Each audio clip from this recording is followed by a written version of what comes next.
When I was 6, I painted a picture of my dog. It's a very 6-year-old thing to do. But then two extraordinary things happened that changed the trajectory of my life. First, my painting was selected to be part of a citywide art exhibit. Then the newspaper showed up and wrote a review of the show, and the photo they selected to go with their article, a painting I'd done of my dog. Seeing my artwork in the newspaper lit up something inside me. It was the moment I decided I was going to live a creative life no matter what. Art, music, writing, I was going to explore it all. And since then, I have both succeeded and failed in this endeavor in 1,000 spectacular ways. And I want to talk to you about some of the many pitfalls I've waltzed right into, and also some of the profound benefits I've gotten from engaging with my creativity, most of which I seldom hear talked about when we talk about the arts.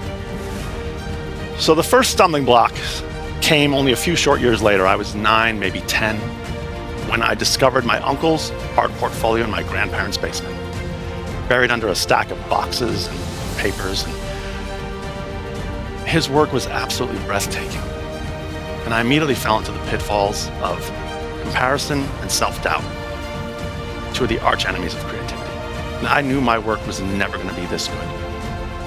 And so I brought the portfolio to my grandmother and demanded to know why my uncle wasn't a famous artist, because if he couldn't do it, there was no way I was ever going to achieve my artistic dreams. My grandmother, in typical blunt fashion, said, "Oh yeah, your grandfather would never allow it. His son needed a proper career to support a family, to give up art." My uncle never drew or painted again. And he died at 58, same age as his father. My mother, when she was in her 20s, lived on a houseboat in the Virgin Islands, sold her paintings on the wharf. She recalls it as one of the most idyllic and happiest times in her life. When I ask her why she stopped painting, in fact, why did she ever leave the Virgin Islands, she says, well, sometimes life just gets in the way. My father was a born storyteller who never found the time to write. He died of heart disease, and on his deathbed, he lamented, I should have written that book. He's right, he should have. And I think it broke his heart that he didn't. And I'm starting to wonder whether we know what art is for at all. It's not about creating content. It's not about going pro, having a career, going viral, getting rich. You're welcome to pursue those things, but that's not the point of it. It's also not about worrying whether you're talented enough, if anybody will like it, if you can't make a living at it. It's about your spirit. It's about knowing yourself through your creative work. This is the beauty and the gift of it. Stories are what change the world, move us forward, help us evolve, create more peace between us. So where's yours? What's stopping you? I know it's stopping most of us. And contrary to popular belief, it is not fear and is not a lack of talent. It's simply that we are wasting our precious time and energy on staying busy. That's it. See, the trap I see with most adults is that as we take on a career, relationship, family, our obligations and responsibilities begin to mushroom until our entire life's focus is on managing a to-do list. Get up, make breakfast, pack lunches, get the kids to school, go to work. The list is long and getting longer. You know this life. So before you can begin to get creative and start discovering what might be happening inside of you, I need you to defund your to-do list. I know you think your life might implode, but it won't. The harsh reality is that fulfilling tasks, it's empty calories, it's junk food validation. We think, my existence must be relevant because my home life or my workplace would fall apart without me. I am telling you, your soul journey matters more than checking items off a list. You have so much more to say with your one precious life. I had to face this hard truth while I was busy doing life instead of being my authentic self. And as I scratched a line through my daily tasks with such intensity that I ripped a hole in the paper, I paused and asked, when did this list start running my life? Why am I leaving the crumbs of my energy for my self-expression, my creativity? I began prioritizing my creativity, starting every day by doing the things that lit me up. Yep. I was going to get to the groceries and the laundry. Yeah, whenever I had the time and energy, I'd get to that stuff. I was doing life the other way around now. Here's the plot twist. Here's the shocker. It all still got done. Everything. I didn't fall behind on life at all. And here's the secret I discovered.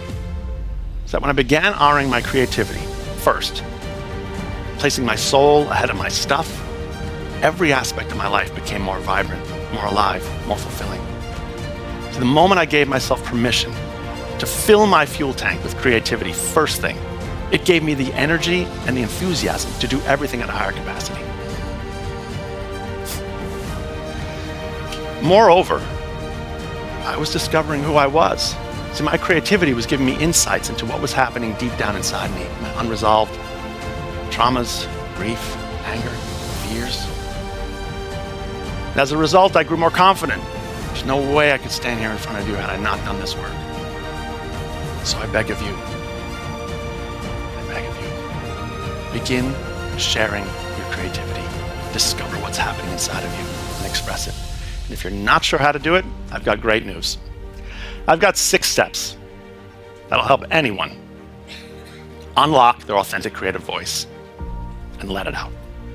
Step 1, claim your worthiness. There are now 8 billion people on this planet and growing. There's only one you. No one has experienced the things you've experienced, seen the things you've seen, done the things you've done. So if you don't agree to share your once-in-a-lifetime experience of this world, your unique vantage point, your story, all your stories, they die with you. They're lost forever. If you get only one thing from this talk, know this: you have a story worth telling, a painting worth painting, and a song worth singing. Claim it. Step 2, pull no punches. Your deepest fears, unprocessed anger, grief, and trauma. Creativity is the safest and healthiest place you can put those things. So agree to hold back nothing, and I mean nothing when you create. Express yourself, warts and all, or don't bother. Don't bother. Because we spend way too much time worrying about what other people might think of it, who might see it, what they'll say about it. Let go of any idea that you need to people please or that it needs to be perfect when you create. This is my most hard-won lesson. People pleasing and perfectionism, this is how you continue hiding. Instead, show your humanity, which is messy and real. I like to say, until you ugly cry or let your freak flag fly, the work isn't done yet. Go deeper. That's where the healing is. Step 3, find your jam. It's time to pick a creative outlet. What do you want to do? You got lots of choices: art, photography, music, cooking. Doesn't matter. And here's the thing I need you to know. You don't have to be good at it. Talent is so overrated. See, there's the one thing I've learned: it's not talent that moves the room. You've seen it here today. It's vulnerability. Vulnerability moves the room every time. Think of the last time you were truly inspired by something you saw on screen, on a stage. You were moved by the truth being told, someone risking saying it. And here's the beauty about that. Anyone, at any moment, can choose to be vulnerable. Step 4, honor your time. And here's the reality: is you're never going to really be able to, crumple up and throw out your to-do list. We got shit to do. We're adults. So I need you to hack your to-do list by placing creativity first on the list. Put it in existence. Literally open up your calendar and put down my time, my creative time. If you can commit to only 1 day a week for an hour, great. 3 days a week for 20 minutes, awesome. Every day of the week, I love it, love it. Here's the thing.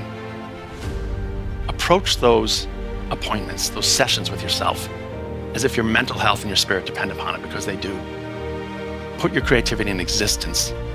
First thing, because here's the thing. The world doesn't want to hear from you, not really. All they want you to do is continue consuming. There are a million things you are going to be distracted by the moment you step out that door. A million things. Earth is going to come at you. Society is going to come at you. Consume, consume, consume. Receive, receive, receive. And never transmit. I'm giving you the opportunity to transmit, to complete that cycle. Receiving the world and transmitting your take on it, what you see in yourself. We think all the answers are outside of us, and I'm telling you they're within. Step 5, set clear intentions. What do you want to get out of your creativity? When you first sit down to a session, take 10 to 15 seconds to decide, what do I want from this? You may decide, I'm going to freeform write for the next 20 minutes with no agenda. You're going to discover what it feels like to truly turn off the self-critical chatter in your head. It's a beautiful thing. Literally letting yourself and your spirit out to pasture. Go run free out of the paddock. Maybe you have got loftier goals. Maybe you want to write a 1,000-page epic fantasy novel. I love it. Go for it. 200 sessions from now, you might be done. You're going to learn the power of perseverance and self-discipline, and you'll be able to apply it everywhere in your life. Just to let it out. It's all valid. Here's the thing. Whatever you choose to do, whatever that intention you set, just honor it. All right? Don't change the finish line halfway through the race. Trust the process. Step 6, access authenticity. All right. When you first sit down to create, you will more than likely be mimicking those whose work has inspired you. You will wonder if it feels derivative, unoriginal, maybe boring. Everyone starts there. But I promise you, if you agree to engage with your creativity with consistency, your authentic voice will emerge. Your deeper truths will reveal themselves. Most importantly, take a few minutes at the end of every session to review your work.